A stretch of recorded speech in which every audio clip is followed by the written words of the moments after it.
October the 30th, 1993. On this day, a Hollywood heartthrob will die from a massive overdose of cocaine and heroin. The call came in sometime after midnight. It came in as a seizure up on Sunset Boulevard at the Viper Room.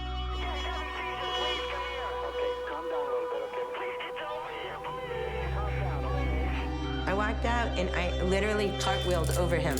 He was lying on the sidewalk getting resuscitated by paramedics. I didn't understand what had happened. You know, half an hour ago, he was, you know, seemingly no problem. And then boom. This is the story of the last 24 hours of River Phoenix.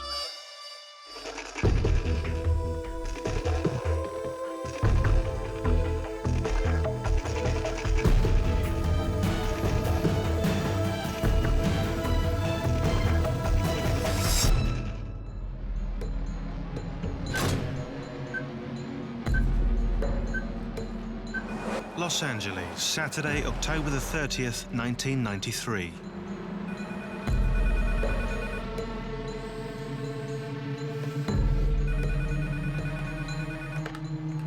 River Phoenix wakes early. To the world, he's Hollywood's golden boy. Vegan, ethically minded, squeaky clean.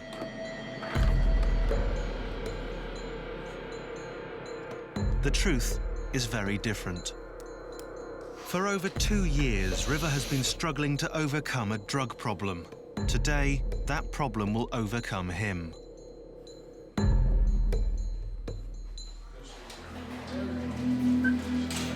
River is working on a film called Dark Blood. He's been on the film for 2 months and has stayed off drugs all that time. But when he arrives for the last day of filming, director George Slauser notices River is behaving strangely. There was a difference in, I'd say, body language. He could not judge distances perfectly well, and his walk was a little different than normal. He was someone who would never sit longer than, I think, 20 minutes without standing up from a chair. And that day he sat maybe for an hour without moving from the chair. He had been taking drugs the night before. That was obvious. River has an on-again, off-again drug habit, but recently he's been finding that habit harder to manage.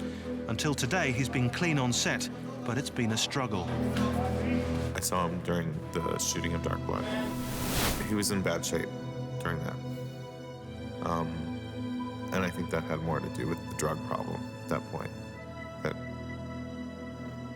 it was a difficult film. He was having a difficult time on it, trying to stop, detoxing, the pressure of having to do the role when you're not physically ready. It was a difficult, really difficult time for him.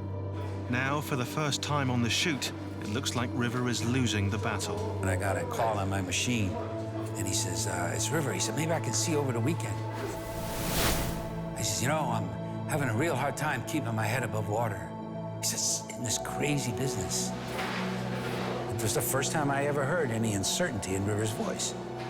So far, River Phoenix has had a charmed passage through Hollywood. Now, on the set of his 14th film, he's coming apart.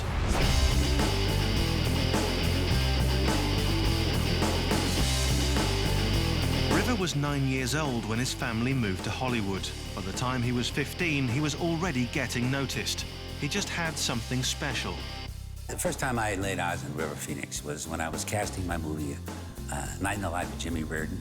I'd come from lunch and somebody said, well, you're gonna meet this kid named River.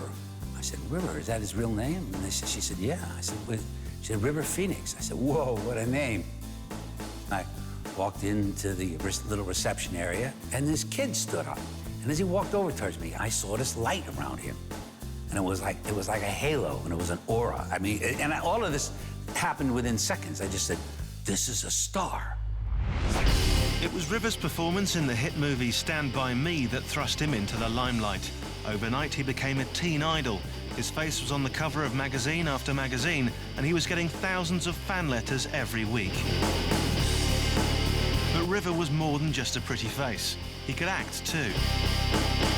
Every single take was excellent. You only did one take, or two maximum, and the enthusiasm and the intensity was there, so he was inspiring everybody else. People wanted to be around River. I don't think I ever felt that something was false or fakey. I'm quite sensitive, I guess, to people who are either theatrical in the wrong way or are just saying lines which they don't understand or don't mean, they don't know. It has a lot to do with, the pauses you make when you talk and how your voice goes and so on, and how, I would say, the body and the voice and the arms and the feet and everything and the eyes are in sync, or one thing. When you think or feel one thing, your feet should feel it too. If you don't, then you're acting the wrong way. And River, in that sense, was absolutely an actor, because I felt that his whole body was participating. Soon, River was on Hollywood's A-list. He was Oscar-nominated for his role in Running on Empty, and his part in My Own Private Idaho won him the Best Actor award at the Venice Film Festival. After just a few years in Hollywood, River was earning almost $1 million a movie, and he was a pin-up the world over. But for River, the money and the recognition was not enough in itself. He wanted really to be good in what he did. So at that level, you might say that his fame and his success was an adversary to his peace, and that he was being seen. And also knowing that his family came more and more to depend on him, because he was the main breadwinner for a clan. Aged 17, River found himself supporting his parents, 4 brothers and sisters, paid staff, and hangers-on. He was the golden child who went to Hollywood, became a movie star, and so he had the pressure of having to support his family, to bring in income. I can only imagine that it presents a kind of pressure that, so when the work stops and you're like, ooh, what am I gonna do next? Where's the next job coming from? I know I'll get something, but, what do I do in my downtime, How do I take the pressure off? I think that's another avenue where, partying and drinking and, having that kind of life can really, present itself and as a healthy alternative. This kind of like, oh, I need this because I'm gonna have to go back to work again soon, and I'm gonna have to stay clean for that, and I'm gonna have to, I just want to be me for the small period of time, and I just want to have the pressure off. He had a lot of pressure. It's a big family to have to support and to feed and to house and clothe. The pressure on his young shoulders was enormous, and from time to time he needed to escape. Music was one release. He would jam for hours late into the night, often falling asleep over his guitar. The other way he relieved the pressure was to take drugs. River had the money and the freedom to do whatever he wanted, and his friends knew he had to be watched. With River, you always had, someone had to be there. Someone had to chaperone his drug use. And if they didn't chaperone his drug use, it was dangerous. It was always dangerous.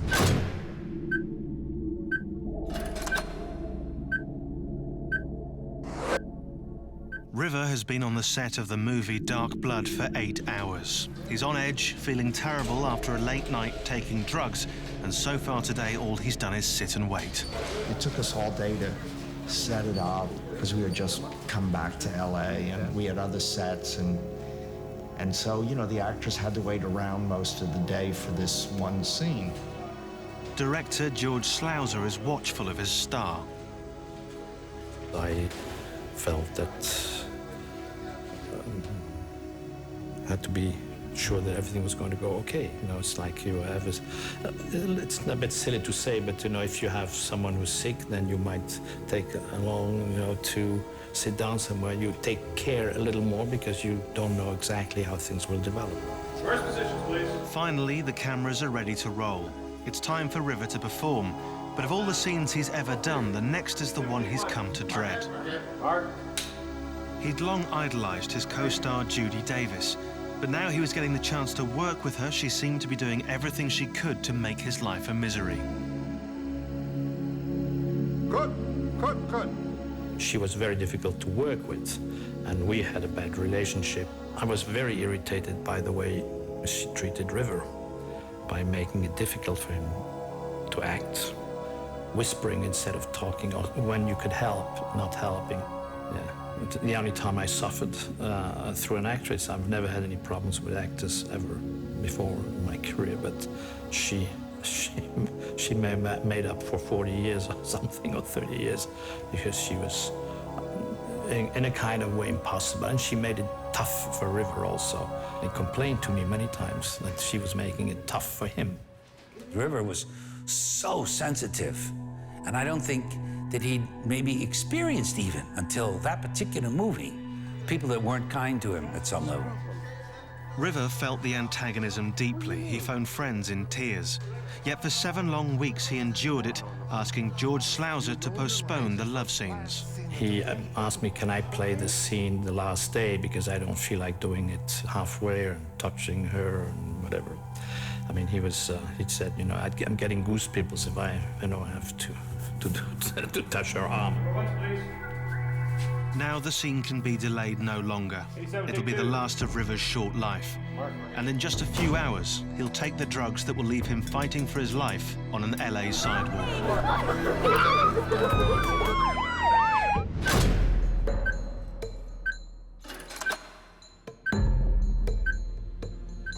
River Phoenix has 16 hours to live. He's on the set of his last film, Dark Blood, and he's in a bad way. He's edgy and nervous about the next scene. It's a love scene with Judy Davis, a woman he says makes his skin crawl. But so far 3 takes are in the can, and River has held it together. Now it's take 4. Mark it. Mark. Frame. Action. Somebody's gonna die. Believe me. The scene is over and the shot should have ended when the director shouted cut. But when the crew gathered 2 days later, after River had died, they realized something very strange had happened. At the end of the 4th take, it was cut, wrap, to print. The lights came down, and River became this perfect silhouette, lit by these candles, almost like you're in a church.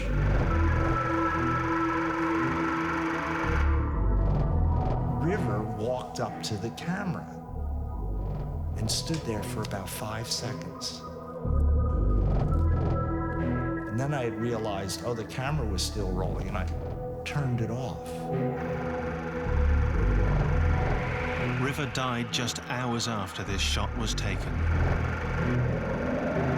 It was the eeriest thing I've ever experienced through my camera. It still gives me the chills. Filming over, River leaves set for the night, but the day's events have left him shaken. River was emotionally fragile. The smallest thing could upset him. This vulnerability had its roots in River's childhood.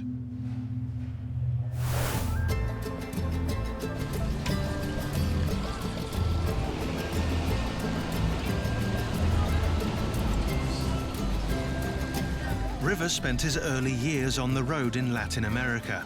He wasn't River Phoenix then, he was River Bottom. His parents, John and Arlen Bottom, were missionaries for a Christian cult called the Children of God. River's dad, John, held the grand title Archbishop of Venezuela and the Caribbean. They went wherever God sent them. Mexico, Puerto Rico, Venezuela. It was an unsettled existence. They had no friends, no home. Often struggling to make ends meet, they trusted in God to provide. Actually, it was often River. At the age of 5, he and his younger sister Rain were busking on the streets to feed the family. After 3 years on the road, his parents had had enough. In Caracas, they threw themselves on the mercy of Father Stephen Wood. I was at that time pastor of this church and had been a friend of the Children of God for many years. And this family showed up saying that they were leaving the Children of God and needed help. They had decided that they could no longer accept the directions they were receiving from headquarters, they found them increasingly at odds with what they read in the Bible. The Children of God would later become notorious for their ideas about sex. Teaching that sex was just another way of showing God's love, couples often swapped partners. Children were encouraged to sleep in the same bed as their parents while they made love, and children were to be initiated into sexual practices at the age of 4. Whether River was involved in any sexual practices has never been ascertained. His close friends refused to talk about it. Soon after these practices were advocated, his parents wanted out, but their decision left them stranded. They found themselves in a foreign country with absolutely no funds, no place to live, no money to buy food for their children, and no way to get back to the United States, which was their goal. They asked for hospitality and help. Meanwhile, they were going to try to earn enough to eat out of and then to see how they would somehow get back to the U.S. Father Wood gave them room and board, and in exchange, River and Rain performed Christian songs during Sunday service. The most well-known was that You've Got to Be a Baby, but River sang it not just in Spanish, but also in English, French. He sang it in Japanese and Swahili. I'm not sure that he was all that great of a singer, but he was a little kid. He was a great entertainer in his singing. And the fact that he could even play this huge guitar, this guitar that was so much bigger than him, was impressive. It was our most popular service, and it was literally standing room only. But he had the attention of absolutely everyone, while his little sister was out kind of working the crowd. I think on the streets where they had been trained, she would be going around asking for money. But here it was just kind of get the people to clap and to sing along. After 4 months, Father Wood found the family a way back to Florida on a cargo ship. On arrival, they changed their name to Phoenix to symbolize a new beginning. But River's early years would leave their mark. He told me he suffered from the upbringing. I guess part of his, vulnerability and fragility, which is also part of which why he's a good actor, is maybe due to that background. You can become strong because you have this kind of tough childhood, or you can get obviously traumatized. So I think it's a bit of both. River was vulnerable. He took the knocks of everyday life hard, and drugs were an easy escape.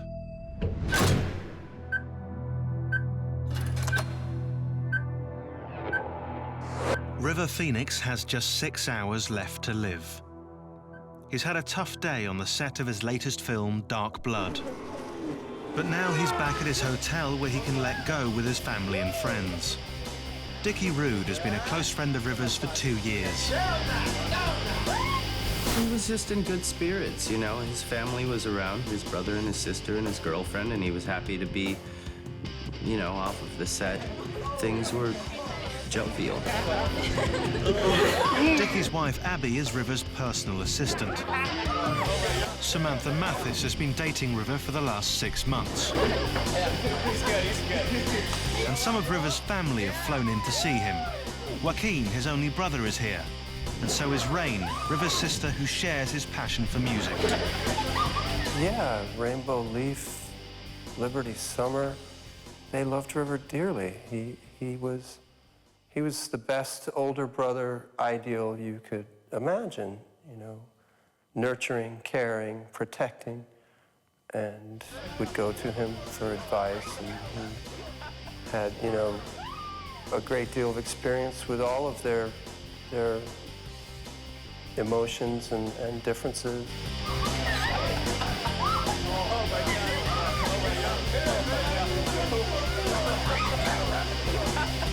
There's no sign now of the stress he was under earlier on set. It was a normal, welcome back to LA type of atmosphere. He was great. He seemed to be completely on his mark. There was no clue as to any kind of haywire going on or potential for that.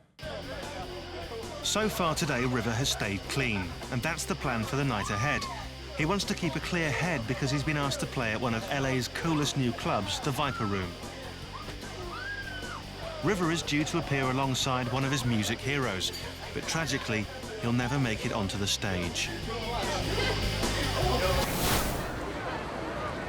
The movies dominated River's teenage life. They had to. They were his family's bread and butter. But River had grown up playing music. It was his all-consuming passion. When he wasn't working as an actor on my movie, he was playing the guitar or he was writing music. He was always creating. I remember going to his room a lot of times, and it was music books and song and notes and everything for his music. Because one of the memories I have is River's hair hanging down over his face and River hanging over a guitar. And so I remember seeing him a lot working on his music because he loved music. According to him, it meant to him more than the acting. Like, for him, the music, he was more into music than into being an actor. He wanted to be a musician. At 17, he got the chance to do just that. The family moved to Gainesville, a hippie town in Florida famous for its music scene. They bought a large ranch just outside the town and employed Dirk Drake as the family tutor. And when Dirk first met River, he recognized a passion for music. I pulled up into the driveway, and there was a room that perhaps had been a garage, I'm not sure, but had big sliding glass doors, and I got out looking around. And when I came through, this teenage kid pops up, and he's got an Ovation guitar, and he's all excited to show me the engineering of it. I just remember thinking, this kid's a musician. He's so on it, and it was so important to him to share that guitar with me.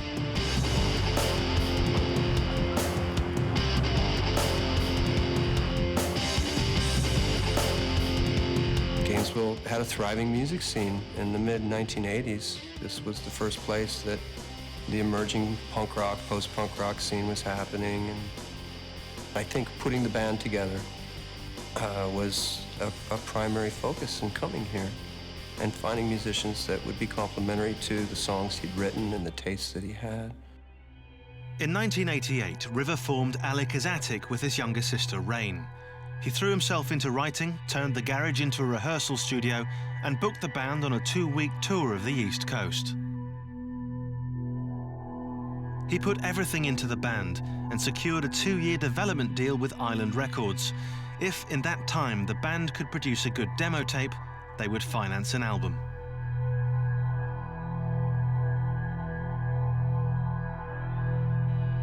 The band was River's plan for the future, and he desperately wanted to be taken seriously as a musician.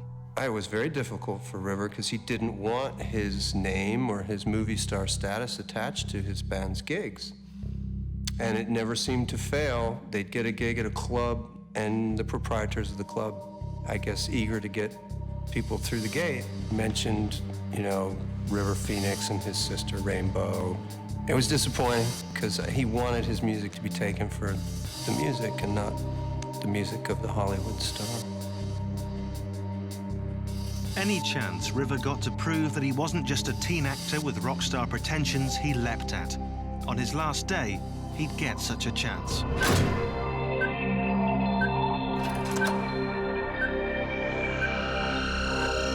River is letting his hair down after being on set all day. He and his friends have left their hotel and are hitting the town. Just after midnight, Samantha, Rain, Joaquin and River arrive at the Viper Room, Johnny Depp's club on Sunset Strip. River has brought his guitar.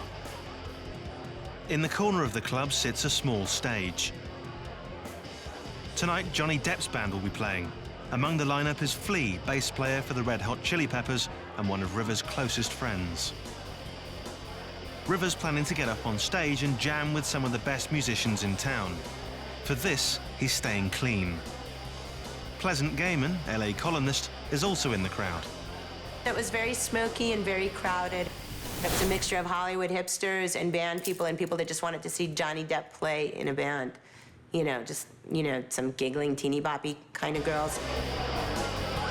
The rock scene then was really fertile in Los Angeles. It was, there was a really hugely thriving underground rock scene, and the clubs had a decent crowd. They were very crowded, but they weren't overpacked with just people milling around not knowing what the hell was going on. The Viper Room, it was actually one of the first, like, cool clubs. It was trying not to be an underground shithole. There was, like, big, burly, giant security men there with earpieces and the whole velvet rope mentality, and it was really excessive. It was really Hollywood. It was really just gross. Samantha, Rain, Joaquin and River find a booth at the back of the club. River's waiting to get on stage.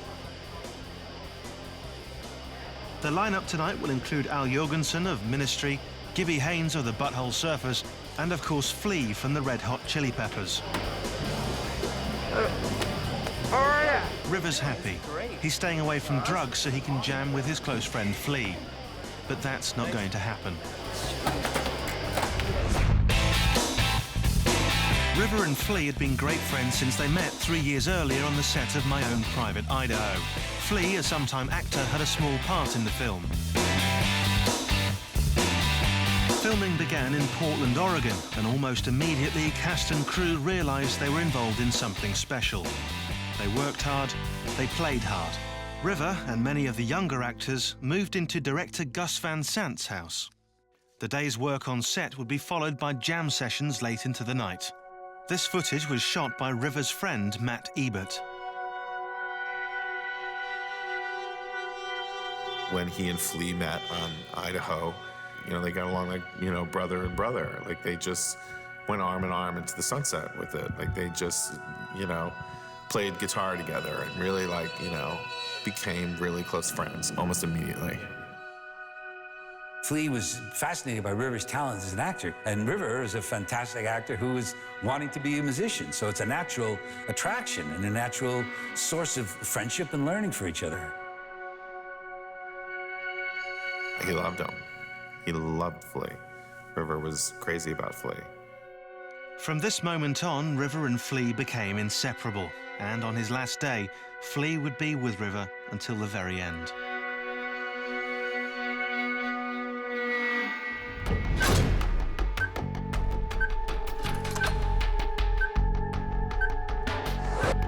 Inside the Viper Room, River has made his way to the stage. He's expecting to join the band, but there's a problem. Homicide detective Mike Lee later pieced together the events of the evening. What's going on? What? When he arrived there were more than enough musicians, as there quite often is in that type of a situation, so he could not get up onto the stage and play that particular night. Well, I get good news and bad news. Who you want first? Give me the bad news. Give me the good news. I love you. But you can't play the night. You're serious? I heard through some of the people that we talked with that Flea was the one who said, no, you can't come up and play. Play bass. Mr. Phoenix was disappointed that he wasn't able to get up on and join in the jam session, and because of that disappointment, he elected to get into the drugs. River idolized Flea as a person and a musician and was excited about playing side by side with him on stage. Now he's been shut out, he retreats into the crowd and begins to look for drugs.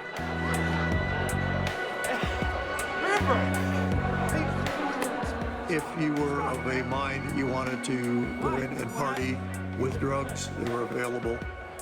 And, you know, it was your choice, whatever you wanted to do.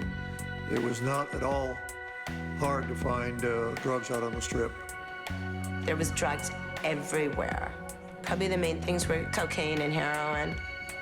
Plus, at the age of early to mid-20s, you still have the hallowed misconception that you're immortal.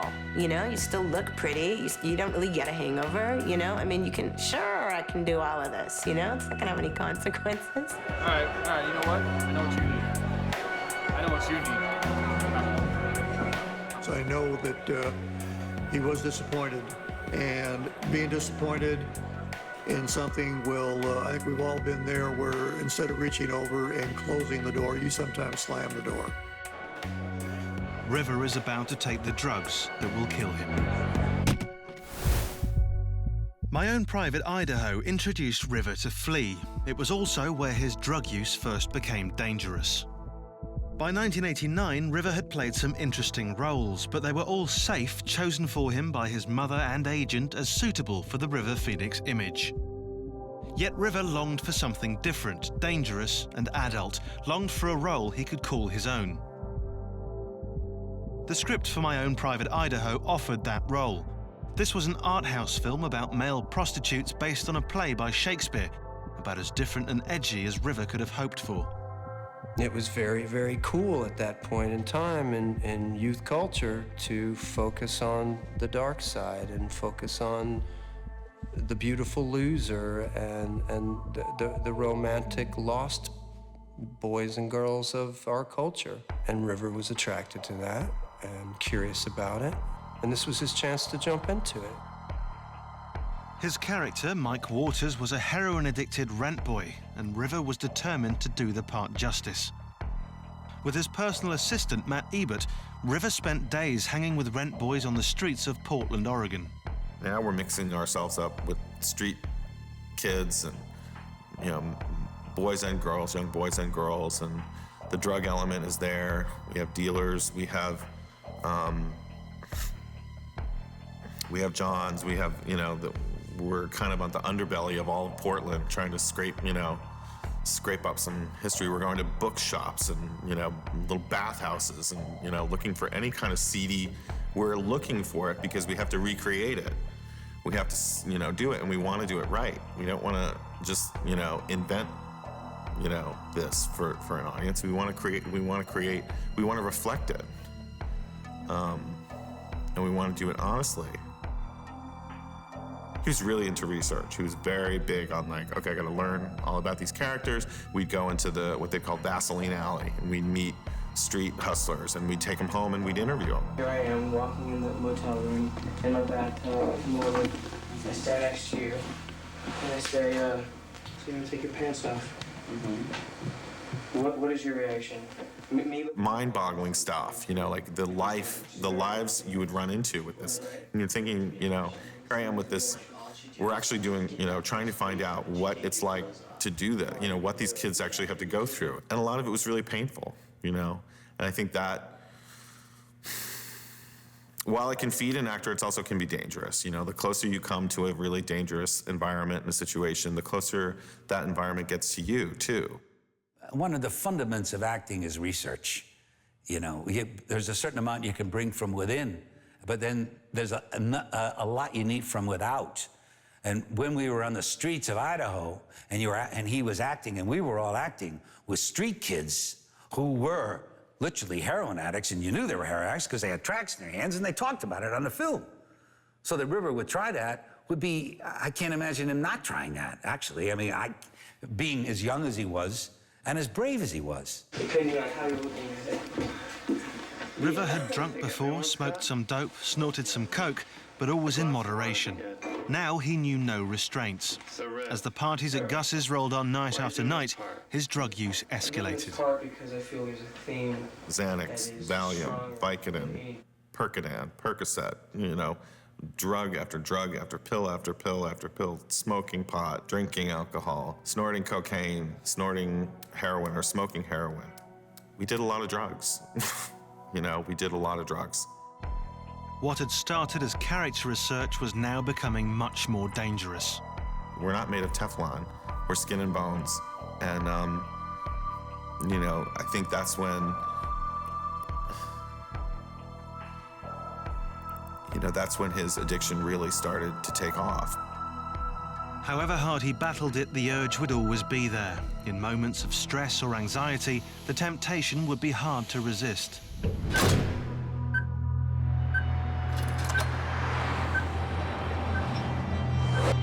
The Viper Room, the club which will become infamous in less than 1 hour, is nearing capacity as Johnny Depp's band gets going. Upset that he couldn't get on stage and jam with Flea, Rivers scored some drugs. He heads into the bathroom to collect. Here he is coming off a period of a dry spell where he's working on a movie that's not going well. And he's frustrated and he needs release and he needs to relax. And all he can think of to do is, you know, go out and get loaded. Rain, Joaquin and River's girlfriend Samantha Mathis are in a booth at the back of the club. They're completely unaware of the horror that's about to unfold. He ingested a quantity of drug that appeared to be heroin and cocaine in powder form.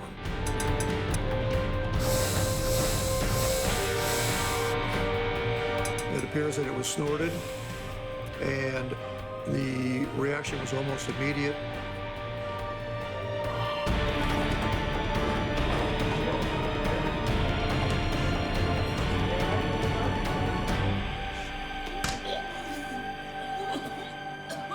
River has snorted a speedball, cocaine and heroin mixed together. When it works great. When it doesn't work, you die. That's like Russian roulette. Several sources told me that the words were, this is too much, or words to that effect, too much, too much. River is clearly in trouble. Someone offers him a Valium to calm him down. His heart is beating wildly, misfiring, the cocaine causing it to race out of control, the heroin telling it to slow. He stumbles out into the bar. He has just 1 hour to live. River's drug habit really took hold after My Own Private Idaho. He began to spend more and more time in LA. Part of the reason was his growing friendship with Flea. But LA was dangerous for River. The crowds he ran with partied hard. It's hard to be young and cool and hip in Los Angeles with money and time and shitloads of exotic drugs at your disposal. There's a point at which drugs, sex, rock and roll can be personally, maybe culturally, artistically rewarding, and there's a point where they can be very destructive. And River was finding those boundaries. More often than not, River was crossing those boundaries. My band, the Ringling Sisters, was holding we used to do annual orphanage benefits. Anyway, at one of them we were having at the Roxy.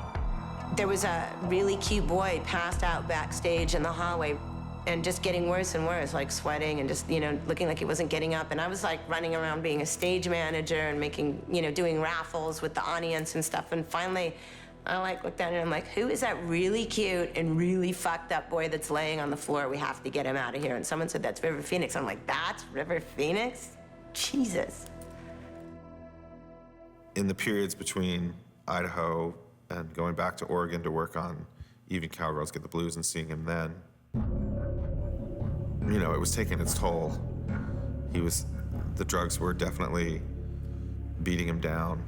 And, his skin was getting bad, his hair was getting bad. Everything just looked rougher and, more ripped up. River's family were concerned about his visible deterioration and confronted him. But River refused to admit he had a problem. They were such a beautiful spiritual family and so supportive of him in so many ways. But, like most families, I think a little painfully unaware of the realities that he was going through in terms of the drug addiction. The family home had always been River's refuge. It was a place he could rest, recuperate, and clean up. But life at home had changed. The family was now attracting hordes of hangers-on. Many of them had drug habits and just wanted to party with the young movie star. Temptation was everywhere. I turned to River and said, a lot of these people are not very well educated and they're completely reactionary and they're just partying hardy and living a glamorous life from one moment to the next. And if they're fucking their lives up, it's not your responsibility and you shouldn't enable that. And if they're fucking your life up, then it's your responsibility to detach yourself from that. By his last year, River was working hard to clean up his act. But the temptation was always there. Clean periods were always followed by a binge. River's life became a struggle. Those months were tough. They were tough on everybody who was hovering around the supernova, because it all of a sudden just exploded and was gone.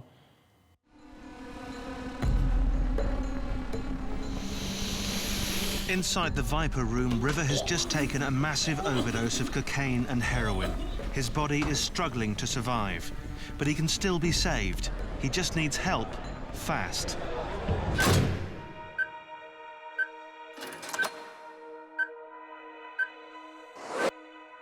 River Phoenix has less than an hour to live.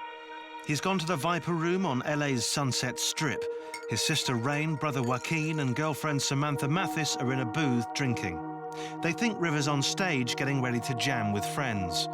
Actually, he's been shut out of the jam session and, disappointed, has just snorted a massive speedball, cocaine and heroin combined. River's body has gone into shock. It's one thing to use heroin and cocaine and everything on a daily basis. Your system becomes used to it. Your tolerance stays the same. But when you start and stop and start and stop and start and stop and then always go back to where you left off, you run the risk of overdosing and killing yourself. He was a kid. Kids make mistakes.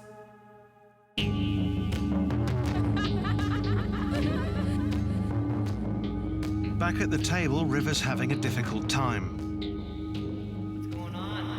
It's obvious he's not feeling well, but no one's aware of the effects that the drugs are having on his internal organs. Toxicologist Dan Anderson later analyzed River's blood. There was a very significant amount of heroin and cocaine in his system. There was so much cocaine there, it's astronomical. It's 8 times what we consider lethal. He either didn't realize the purity of the drug and took his standard amount that he normally took, or he took way too much. A body can only tolerate so much. And after that tolerance is over with, you're gonna die of the drug. What started out as a fun family reunion is rapidly turning into a nightmare. Hey, wait a minute! By his last year, River's drug use had hit its peak. Friends and family pleaded with him to get clean. He started to listen, and the periods between binges grew longer. He began working on a new music project with Sasa Raphael. In April, River was approached about a new film, Dark Blood, but there were worries that his drug use had taken too large a toll and he needed to rest. I called River more or less every 2 weeks when he was in Florida. And I wanted to know if he was okay and if he was still in a good mood, if he still liked the story. A little bit, if you want, not to check, but to feel how he was. And I was aware, obviously, that he had been taken drugs before. I was hoping that he would be, I would say, calm.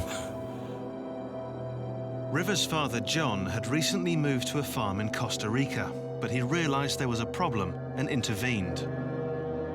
His father flew up from his farm, and he never does that. He did at this time. He was just was not interested in coming to this part of the world at all. But he flew up specifically to convince his son not to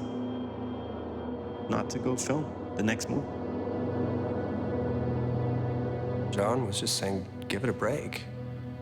I would hope that you can get back to the garden.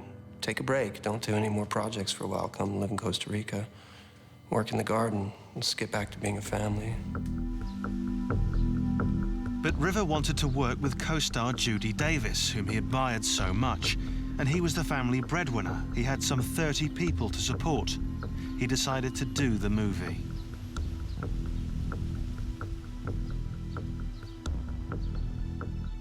For 7 weeks, the cast and crew of Dark Blood lived and worked in the middle of the Utah desert. All that time, River stayed clean. I was quite busy, so that there were many times when I started to get the feeling I am so busy with, the preparation of the shoot and the cameras and the this and the that I was not spending maybe enough time with River. Finally, the location wrapped, and the production was moved back to LA for 2 weeks in the studio. River was heading back to Partyland. He took his leave from director George Slauser. Before leaving, he said, okay, bye. Going back to the bad town of LA. And I didn't realize what he meant with the word bad. Unfortunately, only after its death, I started to understand what the implications were in the word for him. 4 days later, River would snort the speedball that killed him.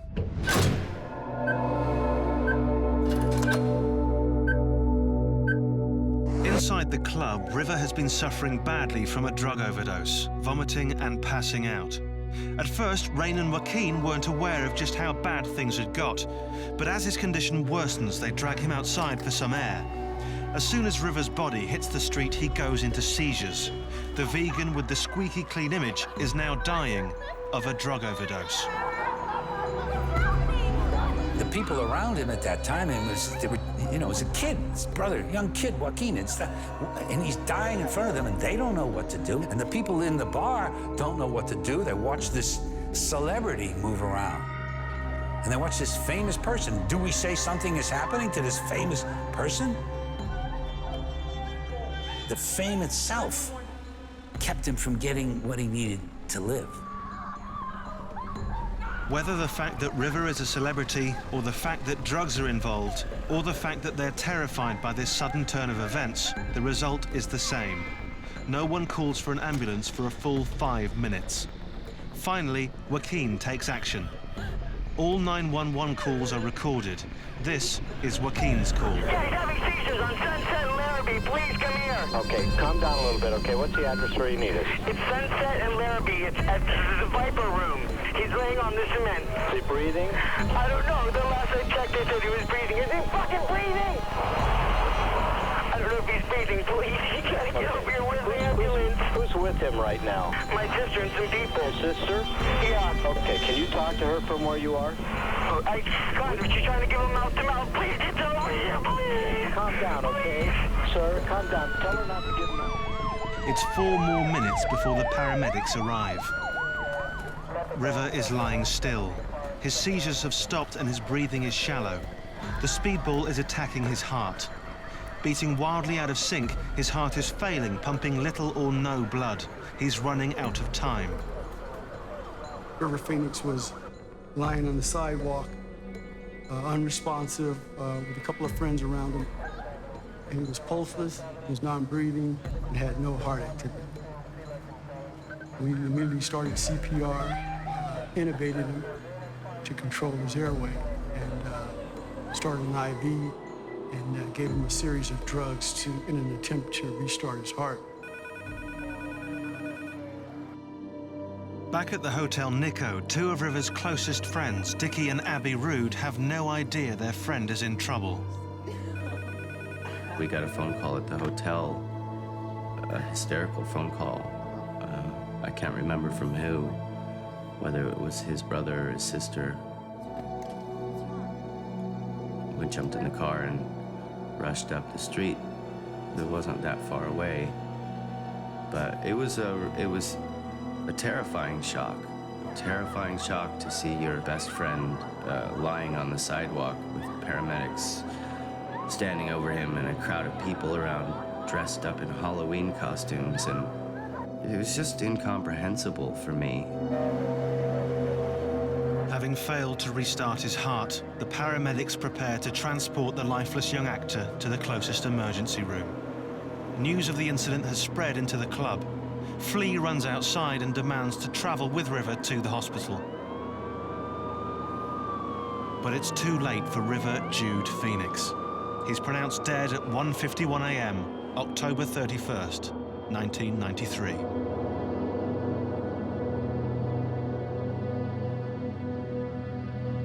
I remember when I heard about it, I remember where I was. I remember being just devastated, that he died that way, And I was surprised, despite thinking that I wouldn't be surprised. I've heard people say it was his time and he was ready to go, and that's bullshit. That's bullshit. He loved life and he cherished and nurtured life around him, and I'm sure his own would have been right there with it as something cherished and nurtured. I went with his sister and we brought his ashes home. And I remember this as long as I live. I gave his ashes to his mother, and she held them like a baby. And it was one of the most tragic things I've ever seen in my life. He's become a kind of mystical being in people's lives, somebody that inspires them, not because of his tragedy, but because of that quality that he had, which was always spiritual, so that when you see him, that magical thing didn't die with him. He was a good friend. He brought out the best in you. And I miss him a lot.